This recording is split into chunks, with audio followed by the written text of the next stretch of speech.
Bismillahirrahmanirrahim. Welcome to the class of Business Finance. Today is our 11th lecture, which is on time value of money.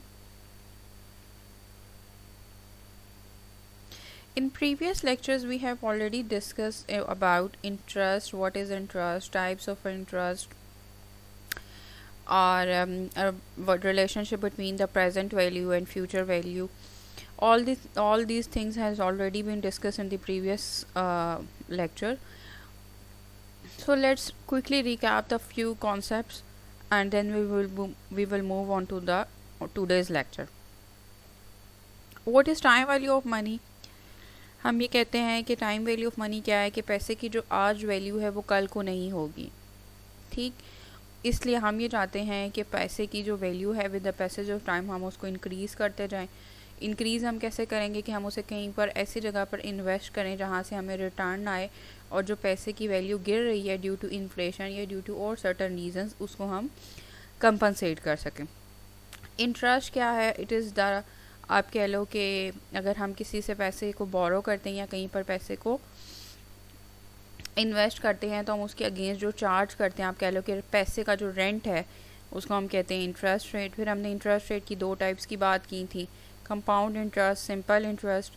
Simple interest क्या होता है कि जो simple सिर्फ जो original amount होगी उसके ऊपर जो आपको रेंट देना पड़ेगा उसको हम कहते हैं कि ये इंटरेस्ट रेट है। और कंपाउंड इंटरेस्ट क्या होता है कि वो हम क्या करते हैं कि प्रिंसिपल के साथ साथ जो हमारे पास लास्ट ईयर की इंटरेस्ट होता है उसके ऊपर भी हम नेक्स्ट ईयर इंटरेस्ट कैलकुलेट करते हैं। नेक्स्ट हमने इस कॉन्सेप्ट को अंडरस्टैंड किया था present value and future value के, कि हम ये देखते हैं बिजनेस में या वैसे भी हम ये देखते हैं कि आज जो पैसे की वैल्यू है वो 1 साल बाद, 10 साल बाद उसकी क्या वैल्यू होगी, उसको हम कैसे कैलकुलेट करते हैं, हमने देखा था। फ्यूचर वैल्यू हमें 10 साल बाद या 1 साल बाद हमें कुछ पैसे मिला है तो हम ये देखेंगे कि आज उसकी क्या वैल्यू है। ये रिलेशनशिप जो है वो हम दोबारा से डिस्कस करेंगे। उसके अलावा हमने ये डिस्कस किया था प्रीवियस लेक्चर्स में कि इंटरेस्ट रेट जो है उसकी मदद से हम किस तरह से अपने जो करंट मनी है या हम फ्यूचर में हम किस तरह से एडजस्ट कर सकते हैं। फॉर एग्जांपल कि हमने ये देखा था कि अगर हमें फ्यूचर में मैं ये चाहती हूँ कि मुझे 1 साल बाद 1000 रुपया मिले, ठीक है, तो आज मेरे पास कितने पैसे होने चाहिए, या मेरे पास जो पैसे हैं अगर मैं उन्हें चाहती हूँ कि वो 1 साल बाद 1000 बन जाए तो उसे कितने इंटरेस्ट रेट के ऊपर अगर मैं इन्वेस्ट करूँगी तो वो 1 साल के बाद हमें 1000 मिल जाएगा। इसी तरह से अगर हमने ये हो गया मूविंग फॉरवर्ड, हम कैसे इसको एडजस्ट कर सकते हैं value of the cash flows को। और बैकवर्ड में ये है कि अगर हमें फ्यूचर में कोई पैसे मिलने हैं तो आज हम उसको किस तरह से, आज हमारे पास कितने पैसे होने चाहिए कि वो फ्यूचर में इतने बन जाए, ये एडजस्टमेंट हो जाएगी बैकवर्ड। अब आज के लेक्चर में हम ये देखेंगे कि फ्यूचर वैल्यू और प्रेजेंट वैल्यू हम किस तरह से कैलकुलेट करते हैं कि कोई पैसे जो हम आज लगा रहे हैं, कोई सर्टन सम ऑफ अमाउंट अगर हम आज लगा रहे हैं तो उसकी फ्यूचर वैल्यू क्या होगी, या फ्यूचर में जो पैसे मिलने हैं उसकी आज क्या वैल्यू होगी, प्रेजेंट वैल्यू क्या होगी। उसके अलावा अगर हमें एक stream of mixed cash flows मिली है, फॉर एग्जांपल कि आज हमें 6 महीने बाद हमें 500 मिल रहा है या साल के बाद हमें 1000 मिलेगा, तो उसकी क्या हमारे पास वैल्यूएशन होगी, यानी कि उसकी अगर हम फ्यूचर वैल्यू या प्रेजेंट वैल्यू अगर हमने कैलकुलेट करनी हो तो उसके लिए क्या फार्मूलाज हैं, क्या तरीक़ेकार हैं, किस तरह से हम इसको अंडरस्टैंड करेंगे, ये आज के हम लेक्चर में देखेंगे। रेफरेंस बुक, जैसे कि मैंने आपको पहले भी बताया था कि हमारी जो रेफरेंस बुक है वो क्या है, fundamentals of financial management by James C Van Horne and John M Wachowicz Junior, इसका 13th एडिशन। और हम जो रेफ़र कर रहे हैं इस लेक्चर के लिए chapter number 3 the time value of money. थोड़ा सा एक और कॉन्सेप्ट जो हमने लास्ट लेक्चर में देखा था उसको थोड़ा सा हम दोहरा लेते हैं, so that it can be clear और आपके ये दिमाग में ये बात रह जाए कि कंपाउंडिंग क्या होती है, डिस्काउंटिंग क्या होती है। अभी जैसे हम लोगों ने ये बात की कि फ्यूचर वैल्यू निकालना, प्रेजेंट वैल्यू निकालना, तो उसको अगर हम टेक्निकल टर्म्स में देखें तो that is compounding and discounting. जब हम क्या करते हैं, अगर आप सिर्फ फिगर की तरफ देखें तो जब हम प्रेजेंट वैल्यू क्या है, आज की जो वैल्यू है उसको हम कैलकुलेट करते हैं फ्यूचर की वैल्यू, तो हम उसको कहते हैं, हम इस प्रोसेस को हम कहते हैं कंपाउंडिंग। यानी ये आज की वैल्यू से आप कन्वर्ट करें उसको फ्यूचर में कि ये फ्यूचर में इसकी क्या वैल्यू होगी, तो उसको हम कहते हैं कंपाउंडिंग। और इसी का जब हम ऑपोजिट देखते हैं, यानी कि फ्यूचर वैल्यू को हम ये देखते हैं कि आज इसकी क्या वर्थ है। फॉर एग्जांपल कि अगर मुझे 1000 रुपया एक साल बाद मिलना है तो मैं ये देखती हूँ कि आज इसकी क्या वर्थ होगी या आज इसकी क्या वैल्यू होगी, तो इस प्रोसेस को हम कहते हैं डिस्काउंटिंग।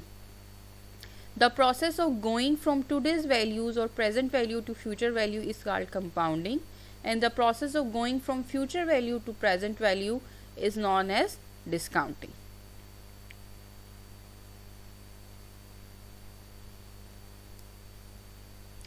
फॉर्मूलाज हम देख लेते हैं जो हम लोगों ने पहले भी डिस्कस किए हैं, और अब अभी हम देखेंगे कि किस तरह जो पहले जिस तरह हम लोगों ने सिंपल इंटरेस्ट उस तरह देखा था, सिंपल उसी तरह से यहाँ पर हमने क्या किया, future value is equal to P naught into 1 plus I की पावर एन।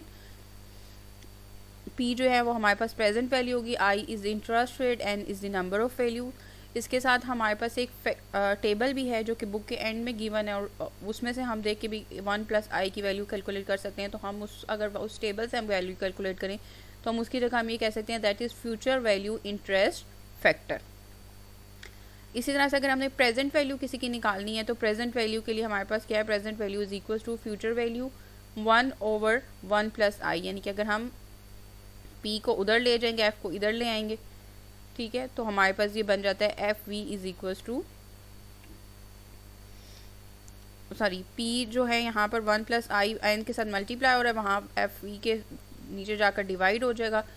और अगर इसको हम कन्वर्ट कर दें तो ये हमारे पास फ्यूचर वैल्यू इंटरेस्ट फैक्टर का टेबल आता था। तो अगर हम प्रेजेंट वैल्यू कैलकुलेट करें तो यहाँ पर हम प्रेजेंट वैल्यू इंटरेस्ट फैक्टर का जो टेबल है उसको टैली करेंगे। इन दोनों टेबल्स की जो वैल्यूज़ हैं वो डिफ़र करती हैं, इसलिए जब भी हम टेबल्स को टैली करेंगे तो आपने उसके ऊपर देखना है, उसके टॉप पे लिखा हुआ होगा कि ये फ्यूचर वैल्यू इंटरेस्ट फैक्टर का टेबल है या प्रेजेंट वैल्यू इंटरेस्ट फैक्टर का टेबल है।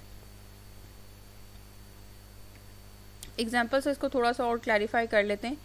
हमारे पास क्वेश्चन है, in 1790 John Jacob Astor bought approximately an acre of land on the east side of Manhattan Island for $58. Astor, who was considered a shrewd investor, made many such purchases. How much would his descendants have in 2009 if instead of buying the land, Astor had invested the $58 at 5% compound interest, annual interest? इस question में ये कहा जा रहा है कि 1970 में John Jacob store ने तकरीबन 1 एकड़ की लैंड खरीदी जो कि $58 की थी, और हम ये कहते हैं कि 2009 में हमने ये देखना है कि इसके जो डिसेंडेंट्स होंगे, यानी कि जो उसके पीछे अगर वो मर जाता है तो उसके पीछे जो लोग हैं यानी कि उसके घर वाले जो है उनको 2009 में क्या मिलेगा। अगर यही $58 उसने 5% कंपाउंड एनुअल इंटरेस्ट के ऊपर लगाए होते तो उनको क्या मिलेगा। इंटरेस्ट रेट दिया हुआ है, प्रिंसिपल अमाउंट भी दी हुई है। ईयर्स हम कैसे कैलकुलेट करेंगे, 1790 से हम 2009 तक इसको कैलकुलेट करें तो ये तकरीबन हमारे पास बनते हैं 219 साल बनते हैं। अब अगर हम टेबल देखें तो टेबल में इतनी ज़्यादा डेप्थ जो है वो टेबल में नहीं दी गई हुई, ठीक। तो वहाँ से अगर हम इसको डिवीजन करें, अगर हम इसे अगर तो हम इसे फार्मूले से कैलकुलेट करें तो सिंपल इसके लिए फार्मूला है future value is equal to P 1 plus I और पावर एन। पी हमारे पास 58 है, आई हमारे पास 0.05 था तो ये हमारे पास 1.05 हो गया, और एन हमने कैलकुलेट किया 1790 से। अब 2009 में ईयर्स कैलकुलेट करें तो हमारे पास 219 आते हैं। इसको हमने सॉल्व किया तो हमारे पास आंसर आ गया 25,34,454। अब अगर आप इसको टेबल के थ्रू सॉल्व करना चाहें तो क्योंकि टेबल में सिर्फ 50 ईयर्स तक आपको दिया हुआ है, तो 50 अगर आप इसको डिवाइड करें 2019 को तो हम इसको पार्ट्स में कर सकते हैं, यानी कि 50 50 50 50, तो ये हमारे पास कितने हो गए 200 ईयर्स हो गए। और फिर हम अगर साथ 19 का देख लें आई तो हमारे पास उतना ही आ जाता है। अगर आपने टेबल में present future value interest factor के टेबल में हमने जाकर देखा 19 ईयर्स 50 ईयर्स और इंटरेस्ट रेट क्या होना चाहिए था हमारे पास 5%, तो हमारे पास जो वैल्यू आई वो आई 11.467। इसको हम 4 टाइम्स मल्टीप्लाई कर लेते हैं, और अगर हमने आई की वैल्यू देखी किस में 5% इंटरेस्ट रेट और नंबर ऑफ़ ईयर्स कितने 19, तो हमारे पास जो इंटरेस्ट फैक्टर आया वो आया 2.527। इसको जब हमने मल्टीप्लाई किया तो हमारे पास आंसर आ गया 2534151। ठीक, सिंपल। आप इसको फॉर्मूले से भी सॉल्व कर सकते हैं और आप इसको इंटरेस्ट फैक्टर टेबल पे सॉल्व कर सकते हैं। नेक्स्ट क्वेश्चन है हमारे पास, find the present value of 2000 to be received at the end of 10 years discounted at 8% value. पहले हम लोगों ने क्या फाइंड किया था, फ्यूचर वैल्यू फाइंड आउट की थी। अब हम ये देख रहे हैं कि प्रेजेंट वैल्यू कहते हैं 2000 आपको रिसीव होने हैं 10 साल के बाद, और आपने इसकी डिस्काउंटिंग प्राइस निकालनी है 8% में। यहाँ पर हमने टेबल भी दिया हुआ है, टेबल आप अपनी बुक में देखेंगे तो कुछ इस तरह से आपको नजर आएगा। हमारे पास इंटरेस्ट रेट है, हॉरिजॉन्टली जो है वो हमारे पास क्या है, हॉरिजॉन्टली जो है हमारे पास नंबर ऑफ ईयर्स गिवन है, और वर्टिकली जो है हर कॉलम जो है वो किसी स्पेसिफिक इंटरेस्ट रेट को बता रहा है। हमारा इंटरेस्ट रेट है 8%, तो हमने फर्स्ट 1% वाली जो रो है इसको नहीं देखना, 3% वाला जो कॉलम है इसको नहीं देखना, 5% वाला इसको हमने नहीं देखना, हमने 8% वाला देखना है।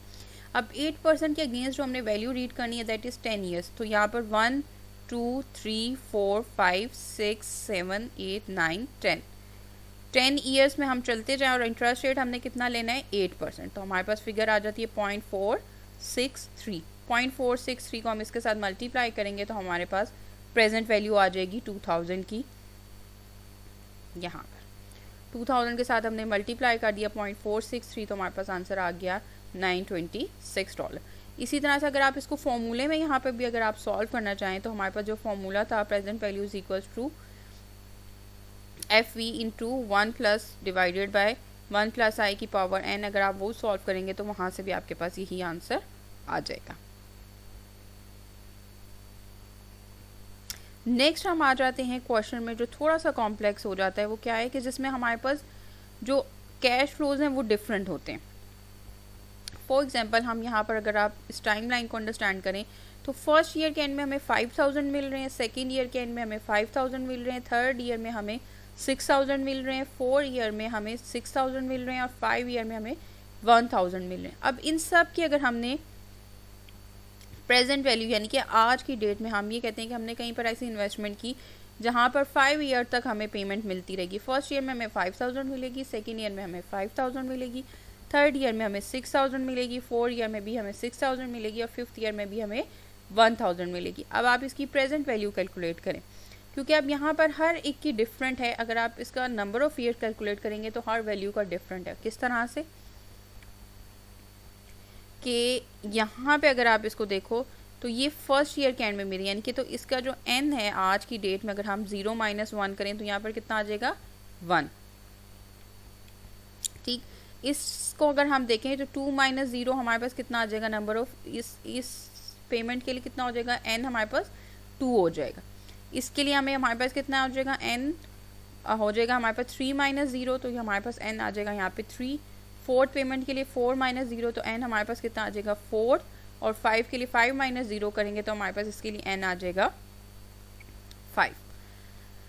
अब यहाँ पे अगर हम इसकी इन सब का अगर हम देखें तो इनको हमें सेपरेटली सॉल्व करना पड़ेगा, और फिर हम उसका सम लेंगे। फर्स्ट ऑफ ऑल हम लेते हैं F1, इसको हम कह लेते हैं F1, future value first year की है, 5000 वैल्यू है, तो हम इसके लिए प्रेजेंट वैल्यू इंटरेस्ट फैक्टर हम जो निकालेंगे वो कितना निकालेंगे 5% के ऊपर और 1 ईयर।